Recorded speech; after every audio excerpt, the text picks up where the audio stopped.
네, 안녕하세요. 심플러입니다. 제가 일주일 전에 설명드린 영상을 보시면, 이렇게 하반 경직성의 움직임이 나올 확률이 굉장히 높다라고 좀 말씀을 드렸죠. 그래서 말씀을 드렸는데, 지난 제 월요일이나 주말에 말씀을 드렸는데, 화요일 날 좀 급락이 나왔습니다. 그래서 장악형 음봉으로 쭉 밀어줬는데, 그 다음날 위에 꼬리 아래 꼬리 소양선이 나오면서, 4일간 연속적인 상승 흐름을 보여주고 있는 코스닥 움직임입니다. 그래서 이제 시점의 차이가 될 수가 있는데, 제가 이게 말은 좀 지지를 할 것이다 했지만 그냥 흘러내리는 상황은 어쩔 수가 없어요. 제가 신이 아니기 때문에. 그런데 도 시간을 좀 되돌아보면 그때 그 시절에 제가 그렇게 설명드린 이유는 뭐 여러 가지가 있었던 부분이죠. 그래서 여기에 저점을 살짝 이탈하는 엉덩이를 뺀다 하더라도 재차 지지를 받고 올라갈 확률이 굉장히 높은 그런 시점이다라고도 미리 언급을 드렸습니다. 현재 기준 MACD 자체가 스토캐스틱 자체도 여기 보면 파라볼릭이죠. 예, 파라볼릭이 이제 두 가지의 점이 땡땡 찍혔고 그 다음에 제가 좋아하는 우하향입니다. 우하향의 추세를 살짝 돌파를 하면서 5일선 회복, 그 다음에 장기 2평 200선까지 회복을 하면서 기술적 지표 MACD가 양으로 전환된 상황, 올라갈 때 좀 더 거래가 좀 터져주면, 이런 거래량이 좀 만들어주면 좀 더 안정적으로 여기를 돌파하지 않을까, 그런 좀 긍정적으로 보고 싶은 이제 한 달이 될 것 같습니다. 그래서 한 달이라고 하면 오늘이 이제 7월 8일인데 아마도 2, 3주 동안은 또 좋을 수가 있겠지만, 올라가게 되면 또 어떤 부담감이 드냐면, 여기까지 올라간다고 하면 정말 좋겠죠. 그런데 또 그러지 않을 확률도 높습니다. 그래서 일단 일정 기간 올라가게 되면 내가 물려있는 종목들은 또 좀 탈피를 해서 현금화를 할 필요가 있고, 수익을 한 10에서 뭐 15%, 두 자리 숫자의 수익을 챙길 수 있는 종목이 눈에 보이신다고 하면 절반 이상은 꼭 수익을 챙기면서 가야 될 것이, 휴가 기간이 또 있죠. 8월 이제 초에 2주간 집중 휴가가 또 펼쳐지는데, 그때 왠지 국내 시장은 또 좀 안 좋습니다. 네, 좀 암울하죠.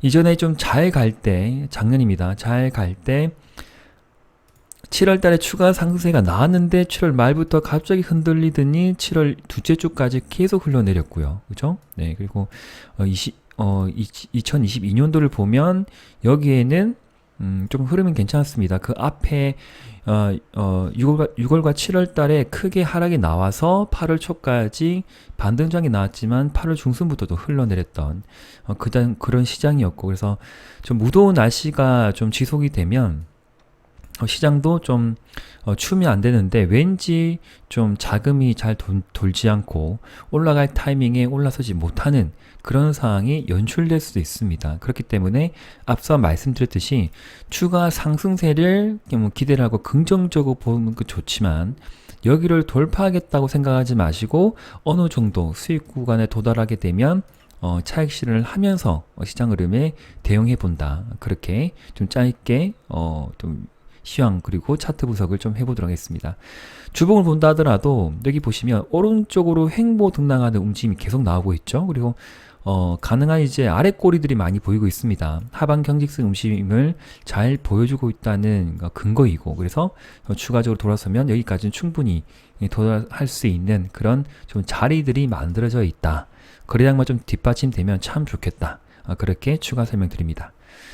자, 개별 종목으로 보면 오늘의 상승세를 이끌었던 것이 바로 2차전지 놈들입니다. 그래서 에코프로가 이제 뭐 코스닥이긴 한데, 뭐 코스피로 들어가 있는 종목들 많죠. 뭐 포스코 퓨처엠도 그렇고, 에코프로 BM은 코스닥이고, 그 다음에 탑머트리얼 코스닥, 코스모 신소재 코스피, 코스모화학 코스피, 나노신소재 코스닥, 이스화학 코스피.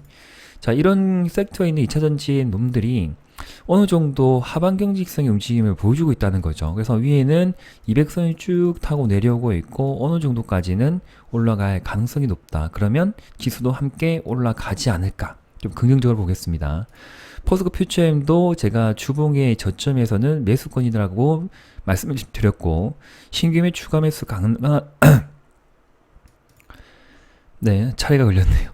가능하다라고 말씀드렸는데, 그래서 저점을 잘 사수하게 되면 수익으로 좀 연결될 수 있는 또 확률이 높은 거죠. 그래서 우하향 추세를 그려보면 이렇게 좀 그릴 수가 있겠고요. 그 다음에 우상향은 이렇게 그려지는데 에너지 파동이 둥둥둥 하다 어느 정도에 맞물리게 됩니다. 그리고 거래가 좀 더 활성화되고 뉴스가 나오면 또 어느 순간 또 이렇게 이런 흐름이 또 펼쳐질 가능성이 높다. 그러면 올라가게 되면 여기서 좀 물려있던 분들 혹은 추가 매수해서 비중이 많으신 분들은 또 일부분은 좀 정리를 하고 고점에도 저점 재매수하고 그렇게 일부 비중은 계속 그렇게 하면 좋고 비중이 많지 않으면 그냥 들고 가는 거죠. 네, 갈 때까지 가보자 가는 어떤 그런 전략으로 편하게 이런 섹터인 종목들 들고 가도록 하겠습니다. 그러니까 시장에서 버림받았는데 여기 등락폭 있죠. 상승과 하락, 상승과 하락의 그 어떤 지금 이격도 자체가 거의 없어요. 주봉을 보면. 그래서 어느 순간 지금 최대 매물대에서 놀고 있는 상황인데 시향과 때가 맞으면 분명히 또 올라설 가능성이 높은 섹터의 종목들입니다. 그리고 탑 머티리얼도 동일하게 이제 보시면 좋겠죠. 네. 일봉은 이렇고요. 다시 쭉 갔다 내려왔는데 다시 재차 좀 올라서지 않을까 그렇게 좀 긍정적으로 보고 싶고요. 친환경 섹터를 끝까지 관심 있게 보셔야 됩니다. 그리고 수소 관련 종목은 제가 패밀리 분들에게 오늘 캡처해서 말씀드렸던 SPO셀.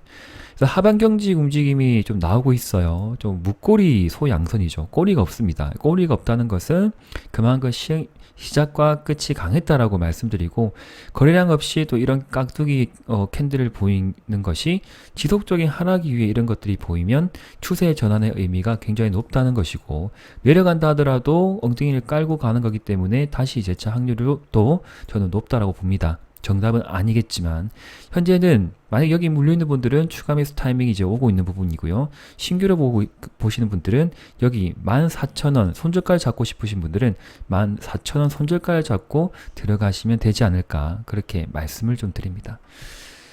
그리고 직장인분들은 SPO셀 저런 거 하지 마시고요. 그리고 이제 안정적으로 좀 이제 대형 약간 우량주를 좀 해야 되겠죠. 시가총액 1조 3천억짜리고 SPO셀은 시가총액 1,000억짜리입니다. 그래서 자기가 감내할 수 있는, 대응할 수 있는 그런 동일한 섹터이지만 감내할 수 있는 종목을 선택해서 공략하는 것이 맞다. 내가 투자 비중이 높은데 이런 어떤 시가총액이 낮은 것들을 선택하면 안 되겠죠. 투자 비중이 많거나 혹은 지속적으로 차트를 보지 못한다 그러면 직장인분들은 두산 퓨어셀도 다시 괜찮지 않을까 설명을 드립니다. 자, 이제 스테이션 구간까지 내려왔고요. 200선까지 밀렸지만 밀릴 때 거래량이 크게 발생되지 않았습니다. 시간을 놓고 보면 또 우하향 추세를 돌파 한 차게 나오게 되면 추세 전환되고 다시 한번 저 최대 매물대 26,000원까지 도달할 확률이 굉장히 높은 종목이고 지금 바로 가지 않는다 하더라도 여기에 도달하지 않을까 재료 한 방이면 또 가지 않을까 싶습니다. 그리고 여기 돌파죠. 돌파를 확인한다. 거래가 크게 터지고 최근에 2, 3개월 동안의 거래량을 보고 여기 시초가를 회복 안착하는 흐름이 나오면 내가 확인하고 매매하겠다 하신 분들은 여기를 돌파할 때 보시면 될 것 같습니다. 자, 범한 퓨어셀 동일하게 대응하시면 돼요. 범한 퓨어셀은 200선의 지지가 나오는 상황입니다. 그래서 어떠한 종목이라 뭐 동화, 화성, 유니크 이런 거는 설명 안 드리고요. 동화, 화성도 뭐 잘 가긴 갔는데 앞서 말씀드린 뭐 동화, 화성 할 거면 저는 SPO셀을 할 것 같습니다. 직장인분들은 두산 퓨어셀, 범한 퓨어셀 선택하시면 될 것 같고요. 거래량 그렇게 많지 않네요.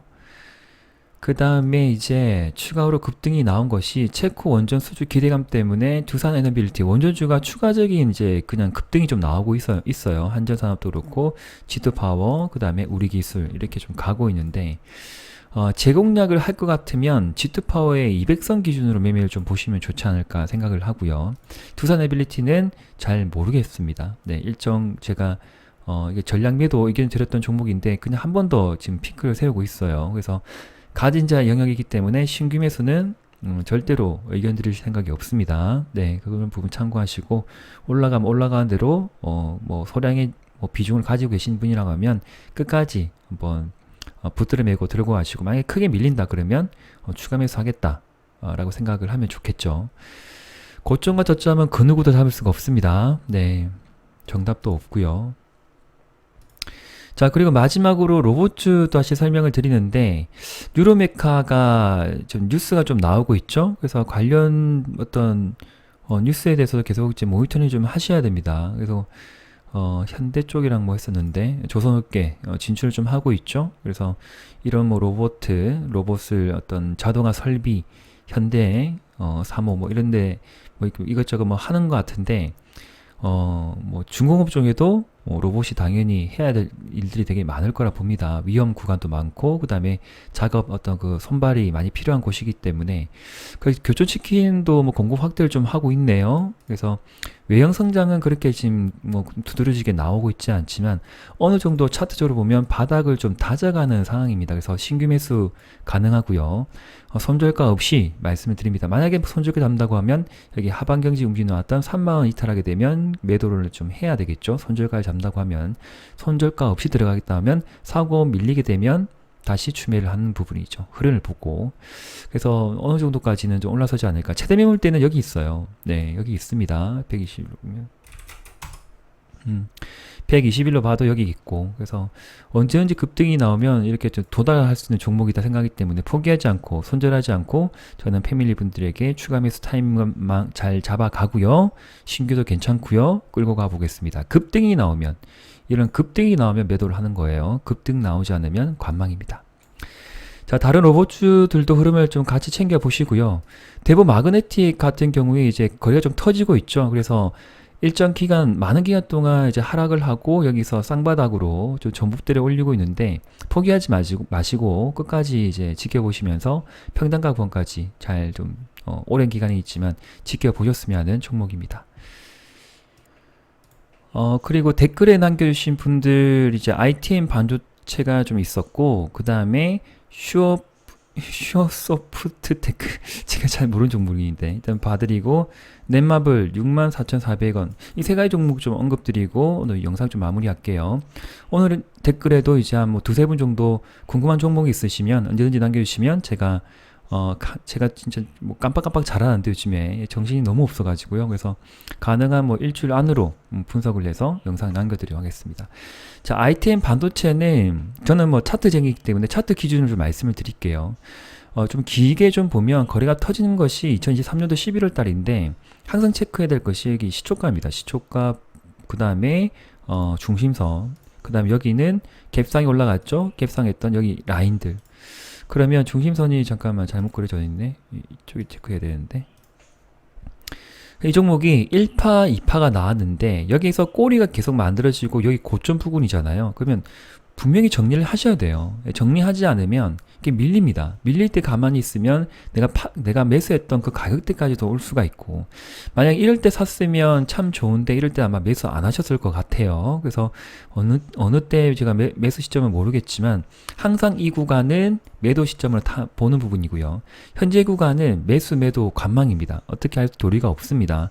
만약에 많이 밀린다고 하면 주봉을 보고 주봉 저점에서 추가 매수 타이밍을 보시는 부분이고요. 현재 상승 이후에 지속적인 하락, 그러나 하락하는 그 캔들의 깊이가 점점 작아들고 있는 상황이죠.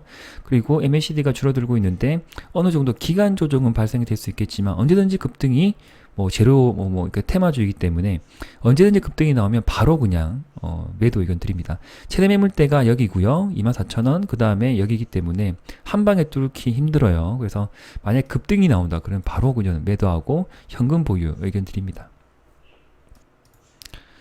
그리고 이 종목도 동일하게 대응하면 좋겠죠. 또 긍정적으로 볼 수 있는 것은 여기 시초가를 아직 훼손하지 않은 겁니다. 갭상 올라가고 다시 쭉 밀렸다가 다시 급등이 나오고, 전형적으로 세력 패턴 종목인데 올라설 때는 거래량이 뭐 1000%, 그래 뭐 이게 또 한 1000% 이상 좀 올라간 거죠. 이게 비교하면. 그래서 여기에 근접하는 거래량이 터지면서 장대 양봉이 보이면 어쨌든 탈출을 하셔야 돼요. 너무 길게 보시면 안 됩니다. 짧게 매매를 하셔야 될 것 같고, 어느 때 진입하신지 모르겠지만 한 번, 두 번이 올라왔기 때문에 1파, 2파, 3파는 한 번 정도 남아있지 않을까. 그 3파일 때 분할 매도 의견 드리겠습니다. 길게 가져갈 종목은 아니에요. 네. 그리고 이제 넷마블 평단가가 64,400원, 여기 최대 매물대 그 마디의 하락이거든요. 그러니까 언제 매수하신지 모르겠지만 길게 보면 어떻게 보이세요? 네, 좀 평단가가 언제 매수한지 모르겠는데, 네, 길게 좀 오래전에 매수하셨으면 어쩔 수 없고요. 그래서 평단가가 어떻게 보면 주봉의 거의 끝자락이거든요. 상단에. 그러면 다시 한번 여기 도달할 수 있는 확률은 높아요. 왜냐면 그전에 크게 거래가 터지고 거래가 터지면서 내려온 바가 없기 때문에 어느 정도 박스권에서 지금 하방 경직 움직임이 나오고 있거든요. 여기죠. 여기와 여기인데 분명히 지지할 자리에서 지지가 나왔기 때문에 고점 테스트를 한번 할 거라고요. 그러면 고점을 올라가게 되면 어쨌든 비중이 많으시면 절반이라도 꼭 평단가에서 절반 던지고요. 절반은 현금 보유하시고, 아니면 다시 올라섰는데 다시 나의 평단가를 훼손할 것 같아 하면 전량 매도 의견 드립니다. 네. 어떤 의미인지 아시겠죠? 근데 만약에 이렇게 보유한 세월이 뭐 2년, 3년 막 보유했다. 근데 평단가 이거다. 도저히 팔지 못하겠다 하신다고 생각이 들면 그래도 절반 비중은 평단가까지 올라갈 가능성이 높기 때문에 매도를 하시고요. 절반은 그냥 끝까지 들고 간다. 내가 보유한 기간이 2년, 3년이라고 하면 다시 한번 2년, 3년 동안 절반 정도는 들고 와보자. 꼭 승리하고 이 종목을 정리하겠다. 그렇게 마음가짐 가지셔도 됩니다. 네. 게임주가 지금은 좋지 않지만 언젠간 다시 이런 영광을 차지할 그날이 저는 올 거라 보거든요. 지금은 아니겠지만. 그러나 또 너무 긴 세월 보유하시면 안 되기 때문에 평단가 이상에서 도달하게 되면 어쨌든 절반 정도는 꼭 챙기시고 절반만 대응하시면 좋겠습니다. 자, 여기까지 설명을 좀 드렸고요. 궁금하신 종목이 있으면 두세 분 정도 또 댓글 남기시면 제가 또 일주일 이내로 또 제 나름대로 분석을 해서 의견을 좀 심플하게 정리해서 드리겠습니다. 시청해주신 많은 구독자분들 감사드리고요. 더위, 건강 유념하시면서 아프지 마십시오. 네, 감사합니다. 심플러TV였습니다. 네.